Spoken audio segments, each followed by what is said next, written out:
9/11 was a pivotal point, not only politically, but also musically. There wasn't a band on the planet that got more radio airplay than Nickelback. How You Remind Me has been considered one of America's most played songs ever. You couldn't get away from Nickelback if you tried. I mean, you would have had to go to the moon. They sold out arenas, sold millions of albums. They were the definition of mainstream success. Nickelback was played more than the Beatles, more than the Rolling Stones. But then, something strange happened. It's like a meme. You know what a meme is? What's that, Nickelback? Nickelderb. Still a better band than Nickelback, wanted for crimes against music. People started to hate them, and I mean really hate them. That bad music makes people violent. Like Nickelback makes me want to kill Nickelback. It was a global movement against Nickelback. They were part of cancel culture before we had a name for it. Not because of a scandal, not because of offensive lyrics, but because they existed. It's like if the Beatles were produced by Nickelback. It's music, but it sucks. How did Nickelback become the most hated band on the planet? And why? The only thing I want to hear right now is the sweet sound of this Nickelback CD cracking as I drive over it repeatedly. Let me tell you a story.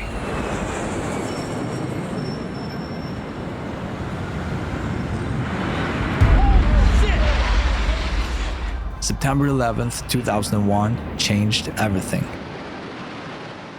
America went from feeling invincible to vulnerable overnight. Today, we've had a national tragedy. 2 airplanes have crashed into the World Trade Center. Fear, uncertainty, questions about safety, about the government, about the future. People were anxious, angry, looking for something to hold on to. America today is on bended knee in prayer for the people whose lives were lost here. In the middle of all that chaos, this song appeared. This is how you remind me of I really am. Nickelback's album Silver Side Up was released on 9/11, one of the darkest days in American history. And they actually had to perform that night. It was such a weird, eerie feeling. So I walked out there and I said, in one of the darkest moments in American history, please just let us be a form of distraction so you don't have to think about what's going on. How You Remind Me became the soundtrack of late 2001. A song about frustration, regret, and feeling lost. It wasn't trying to be profound, but somehow it resonated with millions of people. And now because of all of you, we get to stand up here and we get to do this. Thank you so much. It hit #1 on 4 different Billboard charts at the same time. Rock stations played it every hour. Nickelback explodes. They become absolutely ubiquitous. All these buses lined up and all these trucks. And I'm like, who are all these people? And our tour manager comes over and goes, all those guys over there? That's your lighting crew. I'm like, who's that? Well, that's audio. Who's the guy standing right behind me? That's your new bodyguard. How big is this tour? It's the whole world, Chad. I'm like, the whole world? He goes, yeah, and by the way, it's sold out. Things are pretty good right now in the Nickelback camp. Japan for a while, a tour in the US to Europe, and then back to the US, then over to Australia. So when How You Remind Me came out, I think we played 220 shows that year. And not just platinum, Chad, triple platinum. Nickelback! Nickelback! And I remember I was thinking to myself, what am I gonna do with all this money? Because I just thought because I just didn't need anything. So some people are addicted to buying purses. Some people are addicted to buying shoes. I think I'm addicted to toys. Every time I see one, I have to buy it. So I'm trying to get help for it. By the end of the decade, How You Remind Me was officially the most played song on American radio. Not just rock, all radio. And Nickelback didn't hide what they were about. Lead singer and songwriter Chad Kroeger wrote about getting drunk on a Tuesday.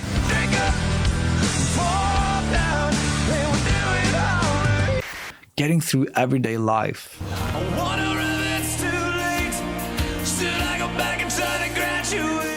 And wanting to be a rock star. top, houses down in 15. Nothing poetic, just relatable situations that regular people actually experienced. The writing session is over because we gotta play. So we gotta go. All right, buddy. Their album All the Right Reasons in 2005 spawned 5 top 20 hits. The album went diamond with 10 million copies sold in the US alone. So they were selling out stadium tours, making millions of dollars, and living that rockstar life they literally wrote songs about. They tapped into something and people really connected with their music. But all that mainstream success was exactly what made them a target. Nickel bad, nickel hack, nickel bomb, nickel creep. It's like a meme. You know what a meme is? It's kind of just like a long-running meme. If you're new to Nickelback memes, strap in. I tell you to play music and you play Nickelback. Friends don't let friends listen to Nickelback. This is how you recline me. I heard you like Nickelback, so I burned your house down. They say you hear the devil if you play Nickelback backwards. Even worse than that. If you play Nickelback forward, you hear Nickelback. We could probably do a 30-hour video just featuring memes like that. But it proves the point, because suddenly everyone seemed to be on board hating Nickelback. And Jarvis can play all of our favorite music. Hey, play us some good Nickelback song.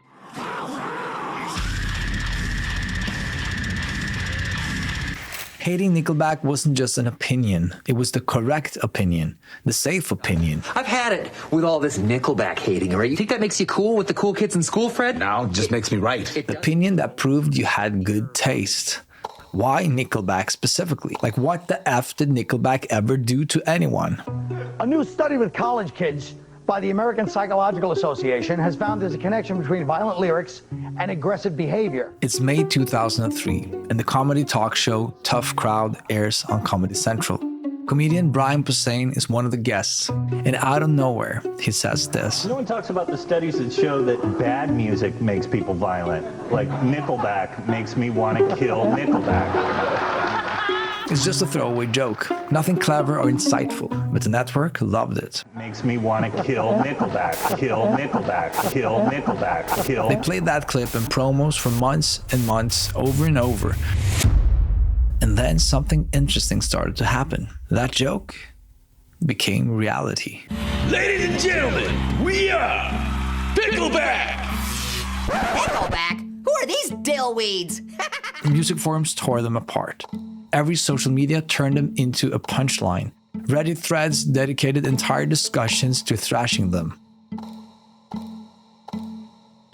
The absurd "look at this graph" meme went viral. Someone even created a Chrome extension called Nickelblock that automatically removed any mention of the band from every website you visited. Just think about that. Someone actually spent hours coding a tool which only purpose was helping people pretend that Nickelback didn't exist.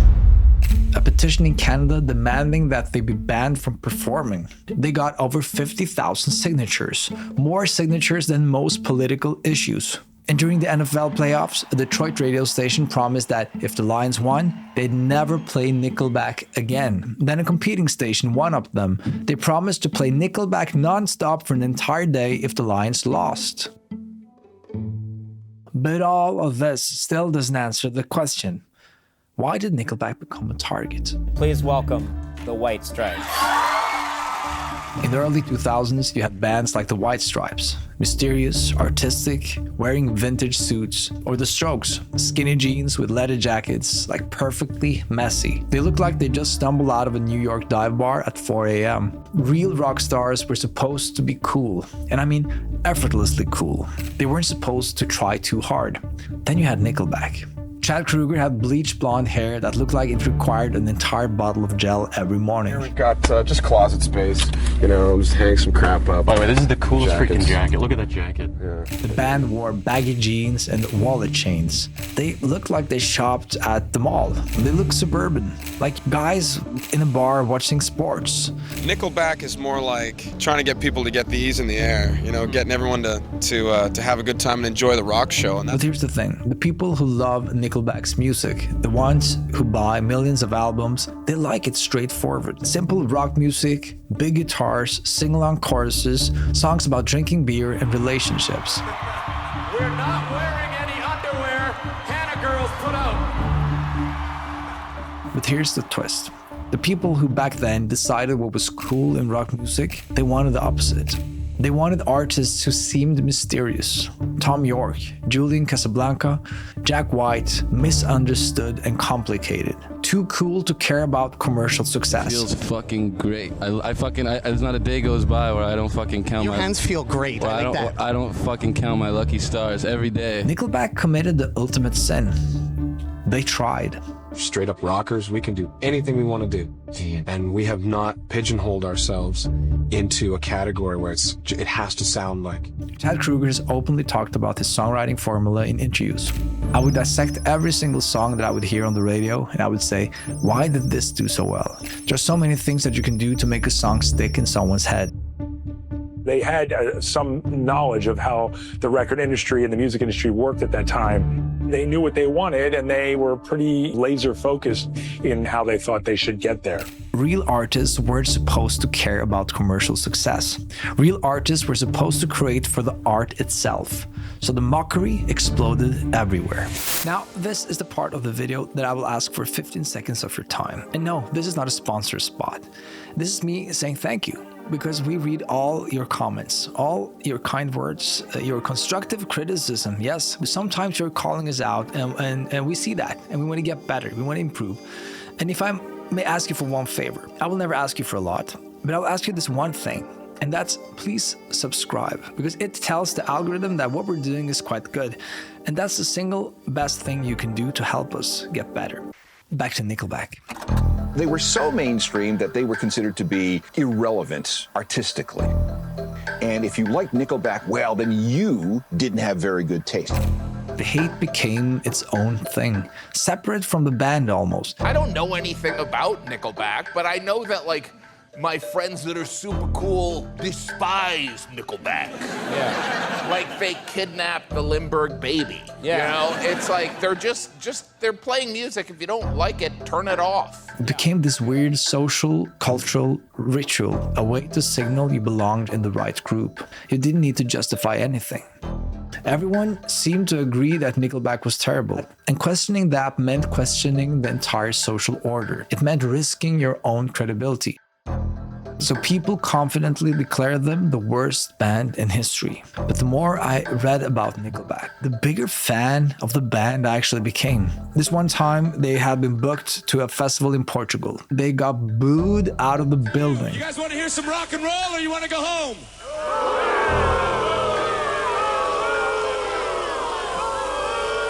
See ya! And here's Chad Kroeger's comments afterwards.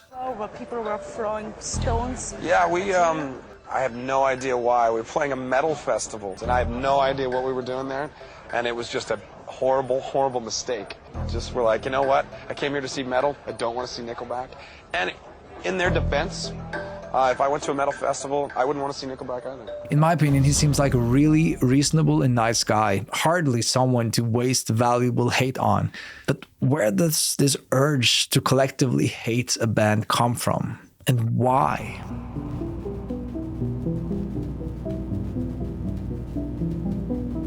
Here's how the music industry worked in the early 2000s. You had artists who wrote and recorded songs, record labels who published them, and music critics who told everyone which ones were good and which ones were bad. The critics were gatekeepers. Their job was filtering out bad music, so you didn't have to do it yourself. And critics really didn't like Nickelback music, but the people still loved them. So in a sense, Nickelback's rising popularity threatened the entire system. Because if millions of people genuinely enjoyed their music, what did that say about the gatekeeper's authority? If commercial success didn't require critical approval, what was the point of critics at all? A Finnish study analyzed Nickelback's career and found something interesting. The more successful they became commercially, the worse their critical reviews got. When their sales numbers went up, the review scores went down almost perfectly. The bigger you get, the harder they want you to fall. The music itself hadn't changed. Their style remained consistent, but the cultural position had shifted. Hating Nickelback became a signal, a way for cultural snobs to announce, I'm not like those other people. Nickelback? You got me Nickelback? All right, fine, they'll do. Boys, get them in there. Saying you couldn't stand them meant that you had sophisticated taste, even if you'd never actually sat down and listened to a full album. And the beauty of it, you didn't need to defend your position. Everyone agreed that Nickelback was terrible. But the world was changing in ways we would never have predicted. The very system that created this hate machine was about to self-destruct. In the 1990s and early 2000s, if you wanted to watch television, you had NBC, CBS, ABC, Fox, and maybe a few cable channels. That's it. That meant everyone was watching and listening to the same stuff at the same time. That's called monoculture, when an entire society shares the same cultural references. Monoculture is when it was much easier in the media environment for a single song to become pervasive throughout the world and global culture. This meant that on Monday mornings at work or school, millions of people could talk about the same TV shows they'd all watched Sunday night. The same songs they all heard on their morning commute. You could say that pop culture was a shared language. Yeah, Britney Spears made the biggest impact with her Sugar Pop. The radio DJs decided what songs got played. Blockbuster decided which videos got stocked in their shelves. MTV decided which music videos got into rotation. Essentially, this was gatekeeping, and it sounds restrictive. But behind that gate was our culture, our shared reference points, our common ground. And the early 2000s were the last time the system really worked. Music critics at the Rolling Stone and Pitchfork still had real influence. Cable television could broadcast one joke about Nickelback and have millions of people see it at the same time. But then on June 29th, 2007, this happened. A widescreen iPod with touch controls, a revolutionary mobile phone, and a breakthrough internet communications device. Everything changed. Suddenly, the limitations disappeared. You had unlimited access to unlimited content in your pocket, available 24/7. Millions of videos, thousands of streaming shows, infinite options. And here's the crucial part. Algorithms started curating everything, specifically for you, based on what you'd already watched and liked. In the past, we had more of this media monoculture where ideas were dictated from the top down, from tastemakers down or executives down. And now that system has totally broken down and it's more of a bottom-up cultural system. Your friend in New York might become obsessed with K-pop. You went deep into indie folk. Your classmate or coworker discovered conspiracy theory podcasts. Your sister started to binge true crime documentaries. And none of you had any idea what the others were consuming because you no longer occupied the same cultural spaces. People around the world were posting so much and creating so much content that we needed some kind of filter for it. When there's too many posts and you're following too many people, it kind of wrecks the system because you can't keep chronological track of something. Around 2015 is when Facebook really leaned into recommendations and everything else just followed Facebook. So once the Facebook feed became more automated, that kind of gave permission for other companies to do the same thing. Writer Kyle Chayka called this filter world, a place where we've outsourced our taste to algorithms, where we don't discover music anymore. Now we're fed music based on what we've already liked. The algorithm doesn't challenge us or surprise us. It just gives us more of the same. Lazy. We don't want to get too far out of our comfort zones. And these algorithmic platforms make it so easy to not do that. We don't have to choose exactly what to listen to. We just have to passively consume what the algorithm is offering to us. And when everyone's algorithm is different, everyone lives in their own reality, their own bubble, their own versions of culture. Culture is now splintered into a million micro communities, and the monoculture has died. And with it, died the ability for everyone to agree on anything. And that's when it occurred to me that we're never going to have another Nickelback. We will never have another most hated band in the world. There's an important question that we haven't answered. What did this hate actually do to Nickelback?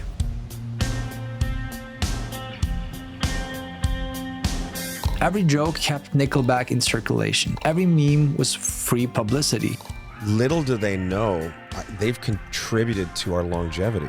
Every viral moment reminded people that Nickelback existed.